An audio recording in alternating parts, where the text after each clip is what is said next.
Hello. Okay, welcome, Mr. Muremi. You can. So I won't build on that one so much. So the report which you use, the reason why you don't meet is because of challenges met in the collection. And thank you, Commissioner. Two supplementary questions, Okay. so that I do, I complete my.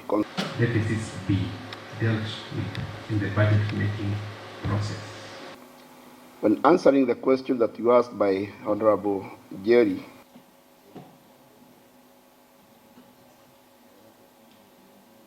if the assembly All times meet or even surpass these targets that we put. So we presume by the end of the financial year, we'll have 2019 audit report. The county government of Kirinyaga is in our country, which has also affected part of our county, is what mitigation measures are you planning to adopt for approval? Where does the estimate of the budget?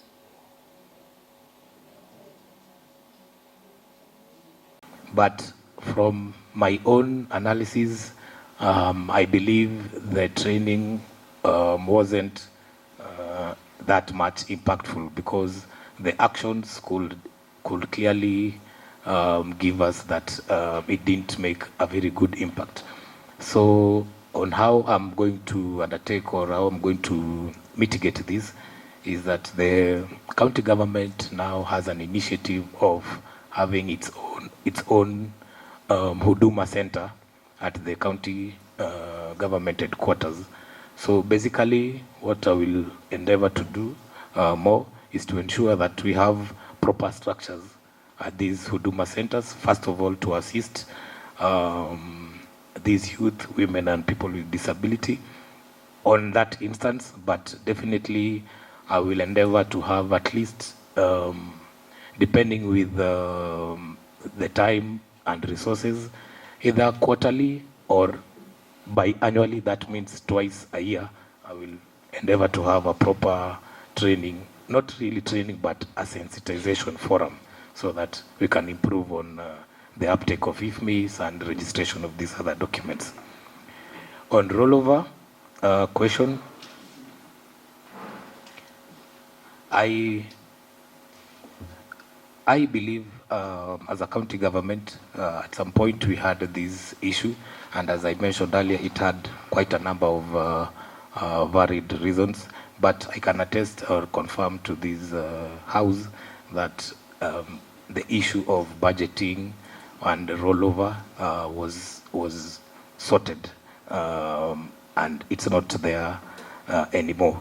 And if there is maybe a case which we can be brought, but it will be taken care of. On the issue of who to blame in general terms, definitely it will be the procuring entity of the county government, because you cannot give out a contract before you fully confirm that there is budgets. And that's why in my early explanation that you may find some instances where we hold on at a contract until we have full budgets before we release. If you don't get full contracts, then we cancel, not contract per se, but an award.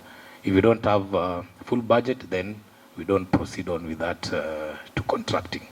So it will be the county government, but for us, I don't believe we have such scenarios. So at the moment. That once Kirinyaga, how would you intend to resolve some of those problems, or how would you relate with those neighboring county, so that at no point our people will suffer for lack of water? Number two, you have said that our president, Dr. William Samoei RUTO, is so much for preservation of our environment. There is a term that is always coming from his mouth about public-private partnership, and he has talked about, especially when it comes to water issues.